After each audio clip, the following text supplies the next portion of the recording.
Buen día, mi nombre es Jorgely Vivas y voy a estar explicando sobre uno de los grupos zoológicos más importantes y a la vez más diversos, como los mamíferos, y el déficit que existe actualmente en su enseñanza, tanto en los liceos como en los colegios privados, y cómo esto afecta el aprendizaje en la biología animal. Si bien la fauna en su más amplia expresión constituye uno de los fenómenos más admirables que la naturaleza ha podido producir a lo largo del tiempo, desde los organismos unicelulares más primitivos hasta los vertebrados superiores, que incluyen o integran el reino Animalia. Incluso desde los comienzos de la misma zoología, este tipo de organismos o de seres vivos han sido clave para en cuanto al estudio de la evolución, adaptación y radiación, lo cual también se ilustra en la teoría de Charles Darwin de la selección natural. El resto de los animales, por ciertas características o rasgos que los hacen únicos, lo más evidente y lo que le otorga su nombre es la presencia de glándulas mamarias en los mismos, que son tejidos o estructuras especializadas que segregan leche para así de esta forma alimentar a las crías en su tiempo. Además, ellos mismos en alguna etapa de su vida o durante toda su vida desarrollan pelo o vello que le brinda protección térmica. Asimismo, el oído cuenta con 3 huesos, específicamente el oído medio, que es el martillo, yunque y estribo, que les brindan o que les permiten tener una audición mucho más aguda que la del resto de los vertebrados. La mandíbula inferior, además, consta de un solo hueso, llamado dentario, que el mismo se encuentra articulado en el cráneo. Y pues estos organismos o estos seres vivos cuentan con la característica de ajustarse a distintos ecosistemas. Son muy cercanos a casi todas las personas, específicamente en el caso de los estudiantes, ya que son animales domésticos mayormente, de granja, e incluso también pueden ser o también se pueden encontrar en especies o ejemplares silvestres. Por esa razón, los mamíferos o el estudio de los mismos no debería verse como algo aislado o difícil, sino como una oportunidad para conectar la ciencia de la vida con la realidad. También es preciso destacar su morfología, ya que los mismos cuentan con una columna vertebral en la que presenta regiones bien diferenciadas, facilitando así la movilidad y flexibilidad. Durante el tiempo, los mismos han sufrido grandes cambios notables a lo largo de toda su vida. Las patas adaptadas para la carrera, en el caso de los caballos, las aletas de los delfines o incluso las alas de los murciélagos cumplen unas características, aunque ellos se vean muy diferentes, de que todos poseen glándulas mamarias y tienen la capacidad de segregar leche para sus crías, sin dejar de lado también el neocortés que presentan todos los mamíferos, que es muy desarrollado en comparación con los demás animales,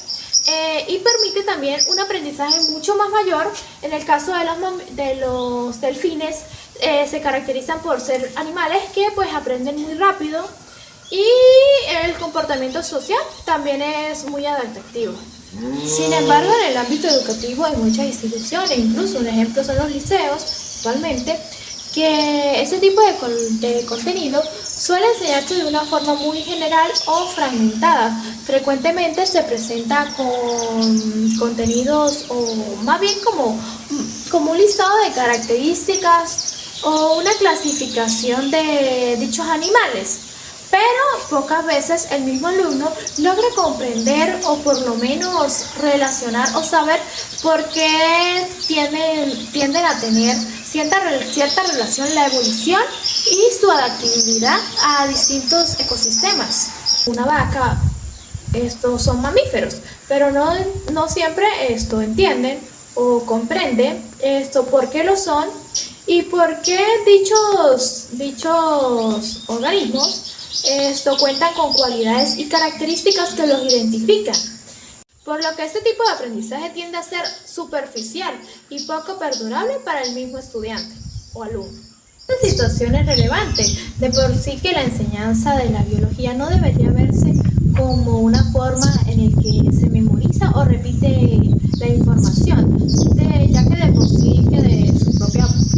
naturaleza, la misma biología invita a observar, analizar y relacionar, y de esta misma forma